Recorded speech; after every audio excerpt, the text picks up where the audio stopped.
So inverse variation now. Remember I say you have to find for the hint word inversely. So if y is inversely proportional to x and y is equal to 7.5 when x is 8, find x when y is 5. So remember, always all this kind of problem, the first thing that you have to do is to find the k, the constant of variation. So y is inversely proportional. When it's inversely means that is division. The x will be in the denominator. And what do we have? We have that y is 7.5. We're looking for constant of variation, right? So that means that we have to move this to the top, right? So it will be 8 times 7.5, and that is 60, right? So my constant of variation is 60. So now I rewrite the equation, 60 over x. We are looking for x, we have y. So what we're going to do, we switch this. X equals 60 over y. Okay, 60 over 5. So, and that will give us 12. So x is equal to 12. Okay, let's move on to the next one. Now m take the place of y. M is inversely proportional to the square root of n and m, right?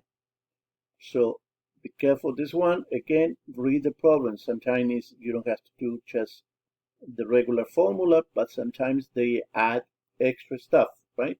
So m take the place of y, as I say, k over the square root of n. Follow that. Remember, when it's inversely, it's a division, right? So, okay, we are looking for k. M is 27, and n is 16. So that means that there will be 4, right? So since it's 4, we multiply by 4 both sides to eliminate the 4. And now 4 times 27 is 108. So k is 108. I rewrite the formula. M equal 108 over a square root of n. And I have to find m when n is 64. So 108 divided by square root of 64. So we know that this is 8. So 108 divided by 8 is 13.5. So m is 13.5. Okay, the last example that we have with this inverse variation. The time it takes Adam to drive to Disney World varies inversely with the average rate of speed, right? So we know that the t is the time, right? Constant of variation, and the inverse variation should be the speed, right? So we are looking for the k, as always. So t is the time, 10.8 constant of variation, and he's going 50 miles per hour. So that means that we are going to multiply times 50 times 50, right? So this cancel out. So now we end up with k is equal to we say 10.8 times 50 is 540. Okay, we rewrite the equation. Right now we have t equal 540 over the time. Now is the speed is 60. Right, the speed is 60 miles per hour. So 540 divided by 60 is 9 hours. T is 9 hours.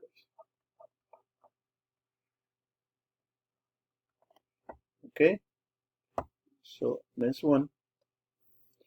Now we are going to combine variation, right? So we combine the direct and the inverse, both together. Y varies directly as x and inversely as z. Remember, directly is multiplication, inversely is division. So y equal k times x over z. That's it. We don't have to do anything else here. Just write the equation. Here, be careful. P varies inversely with q squared, and directly with r cubed. Right? So P varies inversely with q squared, and the k constant of variation directly with r cubed, and that's it. We don't have to do anything else here. Okay, one example, the last example that we have here. Say A varies directly as B and inversely as C. So A take the place of Y, directly as B, so time B. Remember, directly is multiplication, inversely is division. Okay, so we are looking for K first, as always. So A is 16, K we don't know, B is 12, and C is 6. I can simplify the 6 with the 12, 2, and now I have to move the 2 divided by 2. So K will be equal to 8. So now I rewrite the equation with the